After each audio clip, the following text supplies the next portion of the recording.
Okay guys, here's video number 3, and it's titled The Shrink Wrap Effect. And what I'm talking about here is when the skin is kind of just tight around the muscles, which revealing all of the definition that you have. Like, you've seen somebody with like really nice abs, like the skin fills in all the grooves. That's because their skin is really tight into the abdominal region.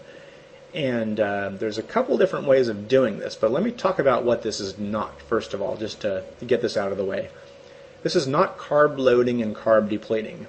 That's a way of getting the shrink wrap effect for like 24 to 72 hours.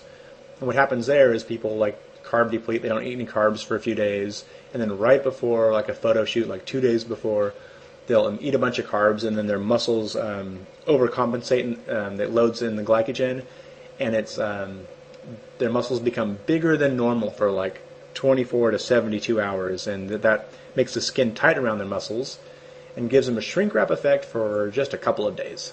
Well, I'm not talking about that, because who wants to look good for just a couple of days? The shrink wrap effect I'm talking about is how to hold this look for like an entire summer or even longer.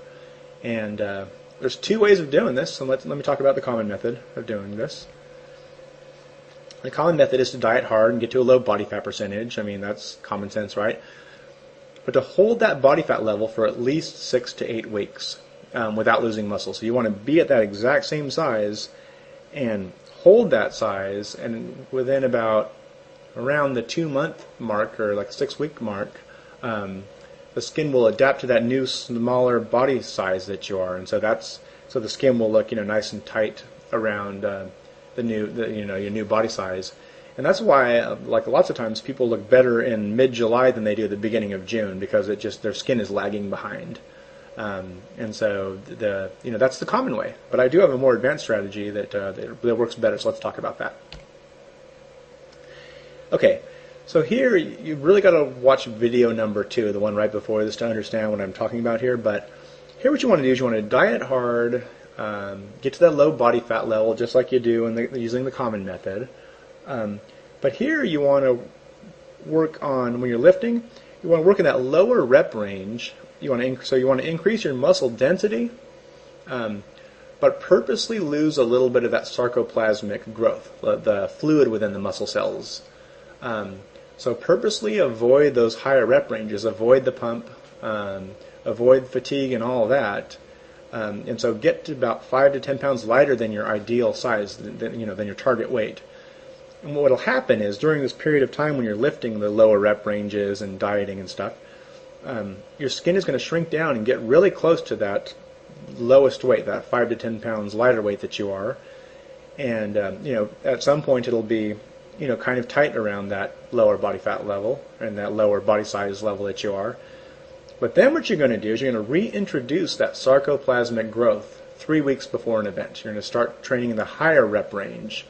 And you don't need to increase your carbs or anything like that. Just training in that higher rep range and eating the same, your muscle is going to increase that intracellular fluid, and then it's going to put on that 5 or 10 pounds, and it's going to kind of be like carb loading, except for this is going to be a permanent increase in size. And so this is exactly what Taylor Lautner used in preparation for New Moon.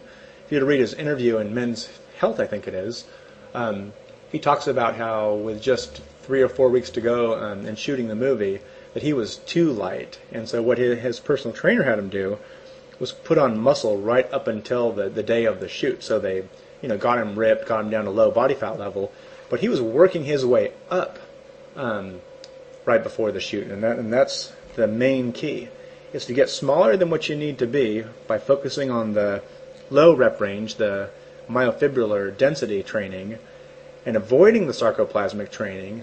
And then 3 weeks before, like 3 weeks before summer or before a trip, work your way back up by doing that higher rep training and reintroduce that intracellular fluid into your muscle cells. And then what's going to happen is, after about 2 or 3 weeks, you're going to have this crazy shrink wrap effect. Your muscles are going to be dense from that lower rep training you did as well, so you have these full, dense muscles with skin that's shrink wrapped nicely around them, and it works like a charm. It really does. So give that a try.